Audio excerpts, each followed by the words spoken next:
Hi. Welcome back. Did you miss us? Little short break in between the vlogs. Yeah. Little interlude. We love an interlude. You guys love an interlude. This is an important one though. This is the one that so many people have asked about and that we've said, please just bear with us, give us a few days, and we've said it so many times that it's probably been about a month. So sorry, first of all. Or more, to be fair. Yeah, this is, as you will have known from the title, we're going to talk about buying property in the Philippines as a foreign person or people.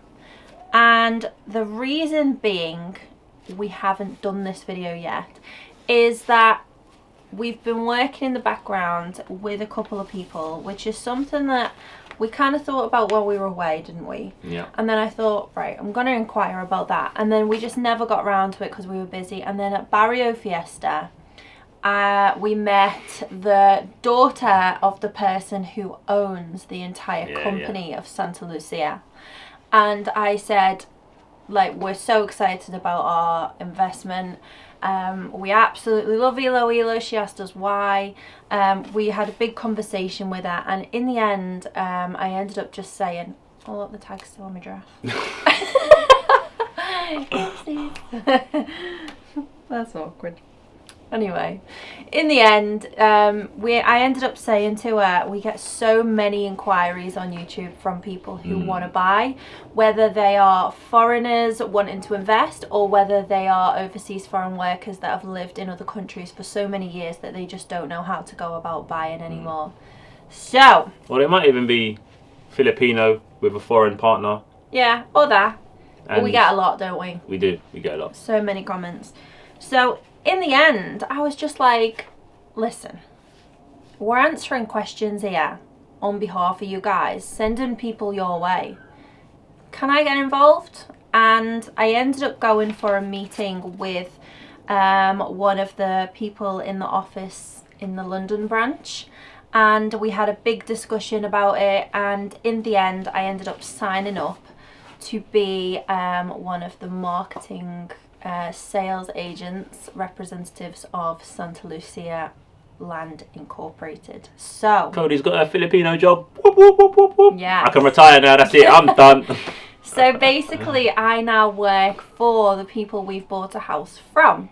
So I'm not directly employed, as in this is my only job, and that is pretty much it. It's a case of if I work, I might earn a little bit of money, but it's completely commission based, so I can work as and when I like. So I just thought it makes sense that if I refer people on, because everyone says, oh, who's the name of like the company, what's the agents, and all the rest of it. And I just thought we've learned so much about it since we've invested. It's absolutely mind-boggling, and we have an amazing agent ourselves. We're lucky though. We are. We're quite lucky that we got him. Yeah. Because he's amazing. There's so many agents, and you're taking a risk basically with a lot of money to buy, and the gamble may or may not pay off for everybody. So we're lucky in that respect. I think it's obviously when you're investing, I think maybe this is like a Western mindset, but when you're investing, you really want to have like a good relationship with the person that is going to be handling the business between your money and what you're investing in. And with our guy, no matter what time it is, if I message him, he'll get back to me as soon as possible, and he's always very honest if something's taken a bit of a while or what the reason is, what the delay is. He's very honest, so we know that we can trust him. He helped us out when we were paying our reservation fee, because it was going to cost us a lot of money to pay the reservation fee in transaction fees from the bank. So he paid it for us, and then we transferred the money into his bank because it was just a one-off payment. And although the payment hadn't cleared by the time we left the office, he was like, no, it's fine, I trust you guys, I know it'll go in, it's okay.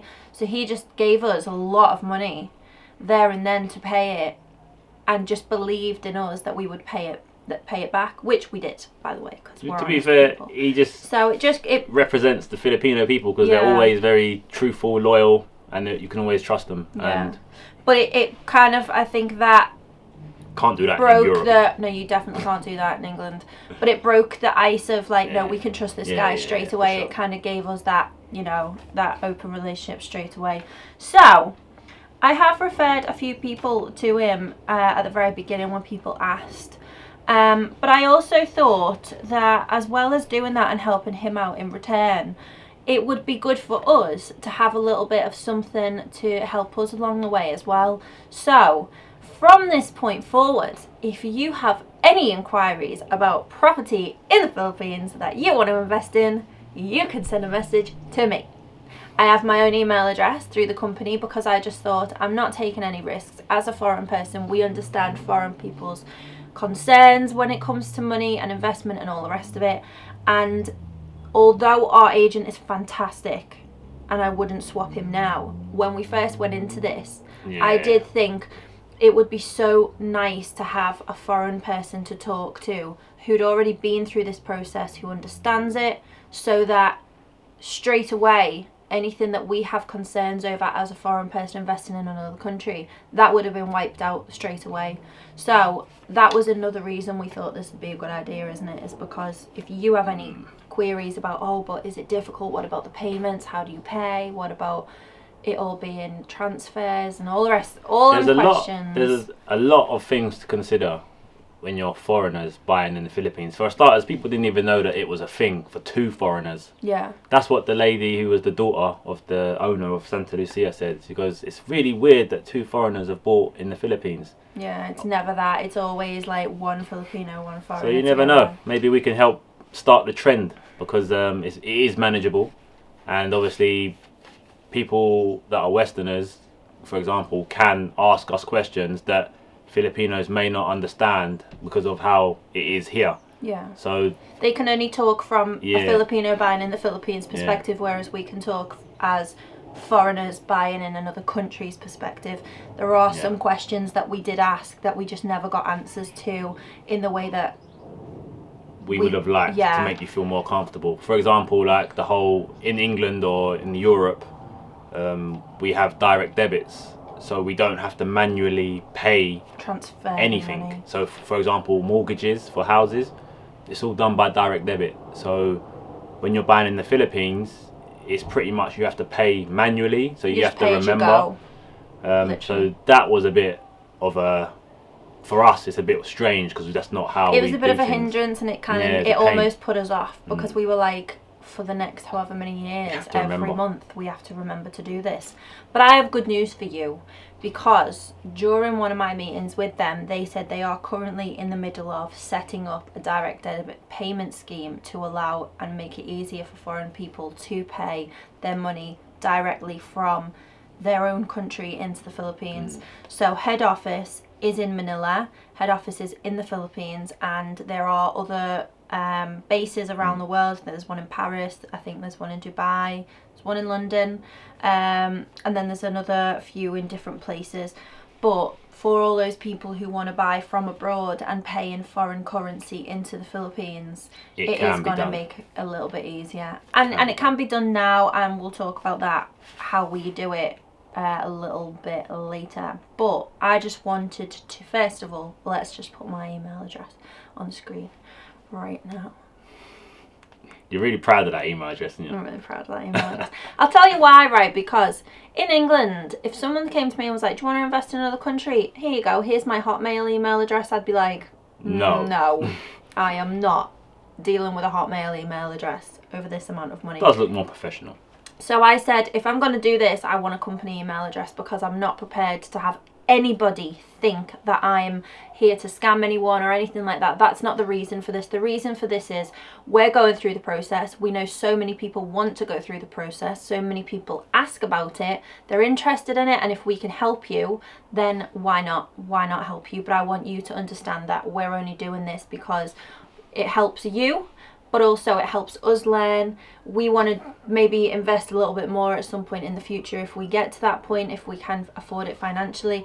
But at this point, helping you does help us. So that is why we're doing it. And I think the most legit way of making sure everybody knows what page they're on is to make sure that you know that I do work for them and I do have a company email address, which you can't get unless you're directly employed through them.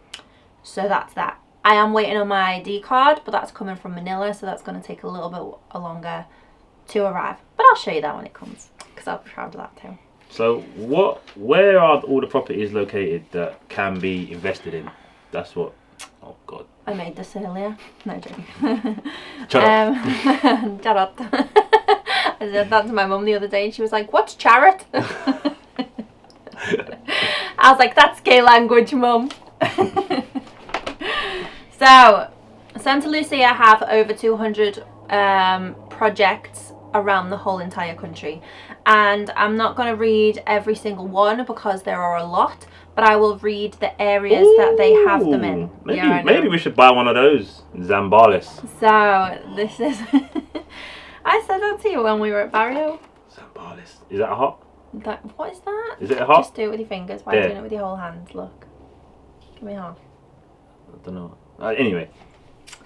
Anyway, so Benguet, or is it Benguet? Benguet? Benguet. Benguet. They've got one in Benguet, Nueva Ecija, Pangasinan. They've got them in Zambales, Tarlac, Pampanga, Bulacan, Las Pinas, Palawan. So Palawan actually have the same type of properties as the ones that we've invested in. The difference is, obviously, no matter what you buy, there's going to be different payments and payment plans for each area. So I'll give you an example. The one that we've got in Iloilo, there was a lot of kind of, should I say, discrepancy as to whether it was legal for us to buy what we've actually bought. We had 1,000 comments that said it's illegal, foreigners can't own houses, etc., etc., etc. Yeah. Which is actually true. You can't own a house. But we just happen to have a loophole house. Right, I don't know if you can see this because it's been drawn on. This has been drawn on by the lady whose dad owns the whole entire company. And I said to her, can you explain to me the difference between what we've got, what we're not allowed, what we are allowed, whatever. She uses words like TCT and I think OCT or CCT. I can't really make this out because it's been rubbed off a little bit. But basically what she's saying is the reason we're allowed to buy what we've bought is because when you buy a condo, it's apartment on a big goes up on top of each other. All they've done is turn it from this to this. So it's still the lot of condo. The difference is instead of it going up the way, it's just been laid down and it's on its side. So we couldn't buy an individual house that's on its own land, that's not attached, like a detached townhouse by itself. We're not allowed to buy them because that's too much space and the land and all the rest of it. We're not allowed to own them.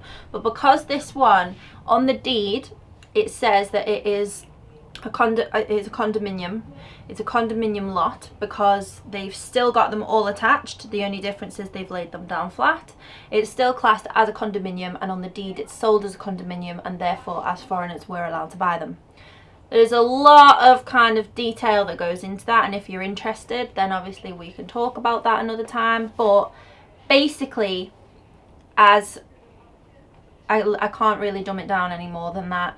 When it comes to selling it, if they wanted to get rid of all, so in a condo, when it gets to 50 years old, you have like a big meeting about whether it gets knocked down or it doesn't or whatever. Let's say that it did, and each apartment has, so one is 67, one is 62, one is 58, one is, and all the rest of it's all different sizes. Meters squared. What they would do is they would take however much this space is that they've built on. They would divide it by the amount of units that are on that space, and then they would give you the percentage of the square meter space that you have out of that whole entire lot.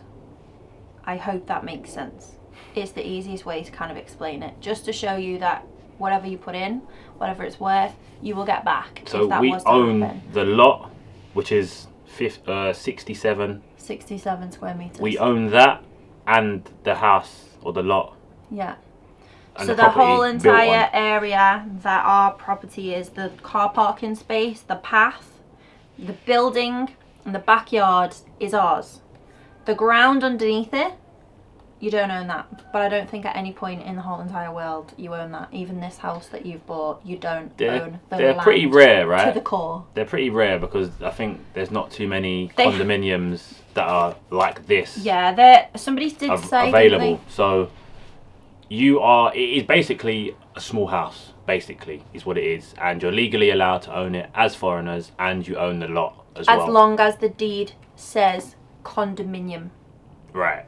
But because people don't see many of these, there isn't a lot, so people don't really know about it. But we're here to tell you, to inform you basically, that you can own the land as foreigners if you get the appropriate deed place, basically. So I'm just trying to find something. I don't have one. I've only got Santa Grande. I don't have one.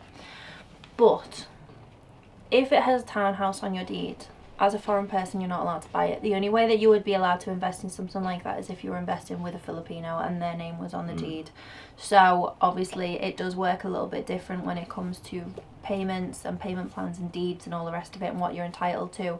It does make a difference when it comes to buying and investing in the Philippines. We can only speak as foreign people because there's no Filipino involved in this transaction. Like, this is all us, straight to Santa Lucia.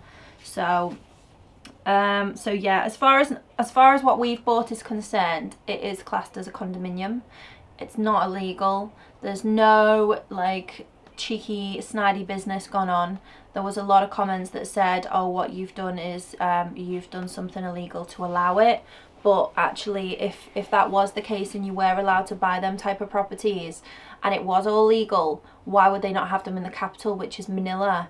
And they're only doing it in Iloilo where no one's going to find out about it. That was one of the comments that we got. And when I asked about that, they said that it's a very simple, straightforward, practical reason, is that in Manila there's not a lot of space to build.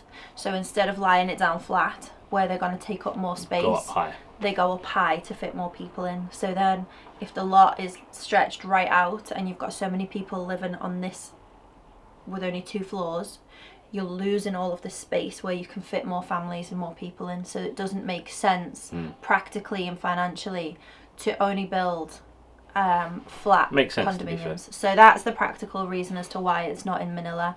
There are 3 places at the moment where they have these type of properties. One of them is Palawan, one of them is Iloilo, and I will find the other one is in Rizal. Yes, it's in Rizal. I was trying to think then. I was like, I know where it is. Yeah, there's 3 places where these properties do exist. So if you're interested in the townhouse looking property that we've bought, they are the 3 places that you're actually allowed to own a property that looks like that as foreign people. And some are bigger. The one in Rizal is actually bigger houses than ours. Yeah. So I think have Palawan a gym. Palawan as well. Yeah. So I think some of them have like gyms. I think they've all got swimming pools. But the things that are in the premises can all vary. Yeah, they can all be varied. So we're literally just talking about our one, aren't we, where that is concerned in Rizal and Palawan. But even Palawan has different expenses. For example, water is a lot more expensive in Palawan. So just think about these little things if you're looking at certain areas. So where did I get to? Palawan. I'll continue reading my list of places you can invest. Palawan, Cavite, Batangas, Cebu, Iloilo, Bacolod, Laguna and Quezon, Taguig, Manila and Pasay, Pasig City, Marikina City, Mandaluyong City, that's a mouthful, isn't it? And Valenzuela. That's where Kai lives. That's where Kai's from, yeah. Quezon City, Rizal, Davao, and General Santos. So they are all of the areas in which Santa Lucia has properties that you can invest in. Not all of them will look like the one that we have, but they do have properties. So let's talk about one type of property that we found out about when we went to Barrio, which was the Sote Grande. What do you call it? Iloilo. A Condotel, right. So these condotels, how it works is, if you're an overseas foreign worker or you only plan to come to the Philippines for like, say, a month per year or something like that, then these are probably the best option for you, because the moment you buy one, you can get different deals to payment plans and such, but they rent them out instantly. So from the minute you buy it, you're receiving as a hotel, you get an income straight away every month, and it also gives you a month every year so that you can go to every different type of condotel. So if you buy an apartment, as an example, this one, Soto Grande in Iloilo. So if you buy one in this place here, you can go in every condotel. You can stay in any which one you want for a month every year around the country. So you can break it down. You can stay in one in Manila, one in Iloilo, one in Palawan. You can stay there for like 3 days at a time. I think the maximum amount of time you're allowed to stay in each one actually is 3 days for free. So you get 30 days free accommodation. So if you bought one apartment in Soto Grande, which is in Iloilo, and we're going to probably use Iloilo as an example all the time because that's where we are. And then you wanted to go and visit family in Cebu, and or friends in Cebu, and you're an overseas foreign worker, you would just contact them. You might not get exactly the one that you've bought because it might be booked out, because like Chris said, they rent them out straight away.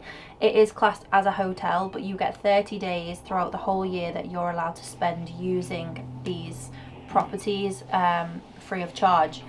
So if you say, for example, I'm coming over tomorrow and I want to stay for 3 days, they would then give you a room either to the same standard as the one that you've invested in, or they would upgrade you if it wasn't available. After them 3 days, you would then have to pay a fee to stay there if it hadn't been booked in advance. However, if you then wanted to move to Manila and stay in the Manila one, then you would get 3 days there, and it would be the same standard, or you would be upgraded, and then again you would have to pay a fee. But if you just wanted 30 days straight in the one that you'd bought, which was Iloilo, then you'd be entitled to 30 days to stay there completely without paying a fee, because that's the one that you've invested in. But any of the other ones throughout the country, you're only allowed 3 days there at a time. So you could do 3 days, go and stay in a hotel for a night, come back for 3 days. You're allowed to do that, but you're not allowed like consecutive week in one of the buildings that you haven't invested in. Only 30 days continuously in the building that you've invested in. These are good because you're earning money straight away also. So we asked a lot of questions about these, didn't we? I was interested. I can't lie. I was like, didn't know about this. But because everything's taken care of, right? So it comes furnished.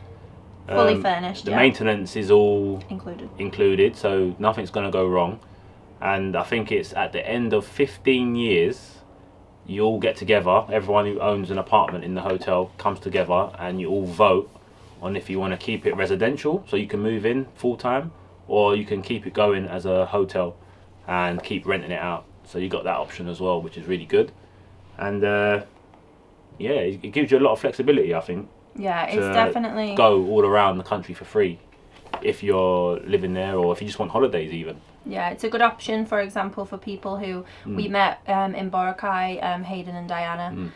They like Philippines but wouldn't spend their whole entire time in one place. So we're just going to use them as an example because they were the first people that came to our head, and they're both foreign and they're a couple. So let's say that they decided they wanted to invest in the Philippines but didn't want to stay there as much as we do. Then Soto Grande or these condotels would be a really great idea for them, because they could then have an income generated all the time, even in rainy seasons. This was one of our questions, was, well, in rainy season nobody really goes on holiday, so how are you going to earn money? So what they do is they don't just say whoever's apartment gets rented out gets that money. What was the percentage that you earned from this? Can you remember? 70%. So 70 from the hotel. The hotel people that own the actual hotel, they receive 30%, and the people that buy the units, they earn 70%. So the 70% is split between all the people that have invested or bought units in the hotel. So some places, so you've got all of the rooms from the ground floor to the top, and let's say only 50% of that was occupied, but 100% of it was owned by people, and 50% of people aren't going to get any income that month because their room wasn't rented out. So what they do is, to make it fair for everyone, if there is only a 50% occupancy, whatever money they receive in as a total from everyone who'd stayed there that month, they put it all together, they divide it by the amount of units and people who have invested, and they take 30% of it back for themselves. They keep 30%, and then the 70% that's left over, they split that between everybody, so you get 70% of the income, even in rainy season, even if your whole property wasn't rented out that month at all. No matter what, you're guaranteed an income as long as somebody stays in that apartment, in that hotel, on that property. No matter whether it's yours or not, you will receive something. So you got no stress. So you've got no worries, because some people, they might depend on getting some form of income to help pay for it, for example, and you're guaranteed to get something. So in the summer season, you're going to obviously get pretty much 100% occupancy, so you're going to get a lot more. But in rainy season, you're still going to get something. It might be a little bit less, obviously. They never do 100% occupancy because obviously 30 days of that is going to be for people to come. Yeah, so they have to have some rooms available at all times. However, these do cost a little bit more because it's a straight away investment that you're earning from straight away. Like Chris said, they do furnish them straight away. So let's say after 15 years you decided that actually I want to live here now, you're allowed to live there. And after 15 years, there might be like 30% of people that say I want to live here, and then 70% of people that say they still want to keep it as a condotel. Depending on the threshold of the votes as to how many people want it as residential, it will then be either kept residential and everyone will move in and live there as a home and it won't be a hotel anymore, or it will stay as a hotel. If it goes residential, all of the furnishings from the inside you get to keep. So what they say is, if they've put a TV on the wall, for example, because they like to furnish everybody's apartment the same so it all matches the decor of the hotel. So if they've put a TV on the wall, for example, they're not going to take their TV back because then it's going to be left with damage on your wall. So rather than do that, they just let you keep everything that's in there and you can get rid of whatever you like and redecorate as you wish. So that's, instead of paying you a fee for the damage caused to your walls or anything like that, they just let you keep it and it's yours. However, if you want to keep it as a hotel and everyone else wants it as residential, you can either be bought out and they will give you what it's worth, and you can invest it in a different condotel somewhere else because they will constantly be building new ones as they turn residential. So it gives you that opportunity to have, like for example, our little house is going to be not furnished. We're going to go in and it's going to be completely empty, and we've got to do that ourselves. So that's another little tiny stress. It's like, oh, we've got to find money to buy things. Whereas with this, you don't have that worry. I don't know about you, but I'm buying a foam. I'm just going to have a foam on the floor. Oh, God. You're on your own. I'm going to stay at people's hotel. So my recommendation to you guys, if you're interested in looking into investing back home for most of you, or in the Philippines for some of you, I would suggest go onto Santa Lucia's website, have a look at the properties of where they are and what they have, and then feel free to send Cody a message on a work email address that she loves so much. And I haven't had an email yet, guys, so feel free to be the first. She will be able to sort you out and give you all the computations for different price plans. Well, the computations is very, very confusing actually. So first of all, the computations, I do have a person above me that I will be working with on them because I literally would hate to get that wrong. So I have to learn. It would vary though for different properties. It varies on how much you put down, what deposit you put in, what you want to pay back, how many years you want to pay for. It changes for everyone depending on what size unit you buy, and like there's just so many numbers involved that when it comes to the computation sheets, which look like this, very, very detailed, lots of maths. But they're very flexible, so they can find a plan that suits will suit you. Everyone, yeah. So that would be my recommendation. Obviously, we will get back to you British time or Europe time, so you haven't got to worry about the time difference or anything like that. If you're in Europe or even in America, I think they're only 6 hours But yeah, that would be my advice anyways for Yeah. the properties. The website has literally the different types of properties that they build, the different areas that they build in. So you can say maybe, oh, I want to actually be in Davao, so you can go to Davao and you can look at everything. Just like on here, it has a list of all of the different properties that they've got and where they are. So there's some in Davao City, there's some in Panacan, there's some in Sun City, there's some in Tigato. They're in all different places, and Iloilo has different areas as well. So, you know, there's Harrow, Tagbak, Mandurriao, Pavia. There's lots of houses different everywhere. places. I think they're like the found. second or the first biggest builder in the Philippines, so they're pretty on point. Yeah, they've been going for 40 years, so they're a well-established company. And another thing, just for, I suppose, to kind of put people's mind at ease, is that if a company who have built their reputation over 40 years are gonna sell to foreign people, especially people with a platform like us, they're not gonna do anything that's gonna ruin a reputation that's took 40 years to build on something that can take minutes and a viral video to destroy.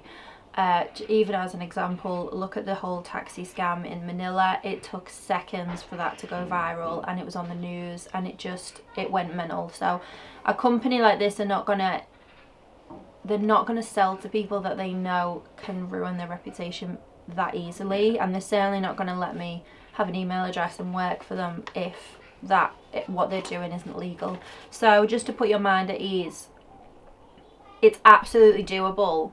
But if you're two foreign people like us and want to buy a completely detached home, that's not doable. There are obviously regulations and rules to everything that you want to do, and you have to kind of be prepared to either settle for something that maybe you weren't really wanting, or be open-minded as to what's available to you and what you are allowed to own. So that's kind of the best thing to do, is to go on and have a little look at what's available to you. And they've got all the pictures online as well. So on Santa photos Lucia of all the website, areas. they have all the photos of the apartments or houses that they're going to be built, so you can see what they're going to look like. So that's definitely the best bet. And then to give us an email. I might no, I'm not gonna. So yeah, my email address, just in case you missed it, is cjlaird@sta-lucia. No, Got it it's wrong. not. cjlaird@stalandmarketing.com. It's probably still wrong, but I'll pull it up at the bottom of the screen. It's going to be in the description, but I need to just say, I only got my email address yesterday, so yeah, that's why I don't know it yet. But I need to just say, please do not email me regarding anything YouTube or social media wise. That this is not like a general chat email. This is literally for anybody who wants to have serious inquiries only about investment in the Philippines. Obviously, we'll be over there quite a lot throughout the beginning half We'll be in of our the year. house. So if you're over there, for example, and you want to invest, then you can send me a message and we can meet up and we can discuss it, or we can work things out. So first of all, the initial point of contact is always going to be email, and then we can go from there. But please make sure that the only people who are going to use this email address are solely using it for the purpose of potentially inquiring about investments. It's not a general, oh, I watched your YouTube video. No, we can't have any of that on there because it's too important. I'm assuming it's going to be quite difficult to keep on top of and keep track of. So I don't want to kind of be looking at emails that aren't relevant. We've got Instagram for that, and we've got Facebook pages for that. So if you want a general chat, head over there, or drop us a comment below. But as far as this email address is concerned, please can we keep it to business only. So yeah, that's about it really. We kind of were winging this video because we only got the email address yesterday, and we wanted to get it out there straight away and let you know kind of what we're doing and what our little behind the scenes back plans are. We need to obviously fund our trips, and this is just a good way to incorporate what we're actually doing and what we're actually interested in and how we do it and what you guys want to know. It just kind of brings it all together rather than just doing a load of stuff that we don't really care about just to fund. It all fits in very nicely, doesn't it? So it does. So that is what we wanted to say to you. So hopefully this video is of use to you, and it's nice to have someone that you like can trust straight away to send emails, without there being like an ulterior motive. Yeah. Because sometimes you think like people only want to talk like or reply or respond because they want the commission or stuff like that. Whereas we reply to everyone's inquiries and questions anyway in the comments, so it's not really any different. It just helps filter people who want to know serious inquiries, and there's certain things about our own property that we don't really want to voice on YouTube that would be easier to talk about in a private email. So you know, it kind of filters out the general comments from the video to the inquiries comments. We will do another video. I'm going to speak to my person above me. Her name is Anne. She's very lovely. Hello, Anne, if you're watching. But I think maybe even it might be an idea if there are any questions that I can't answer correctly, or if there's things that people want to ask someone higher up from Santa Lucia, maybe I can have a meeting with Anne and be like, let's do a live, Anne, let's do a quick Q&A on property and stuff in the Philippines. So, you know, any suggestions like that or things that might make you feel a little bit more comfortable that you don't want to put in an email that's just quite general, drop it below. But if you have anything to do with the property and anything to do with, what's the word, investment, and anything to do with anything like that, then drop me an email, and it is in the description below. Thank you very much for watching. I will see you next time. Peace.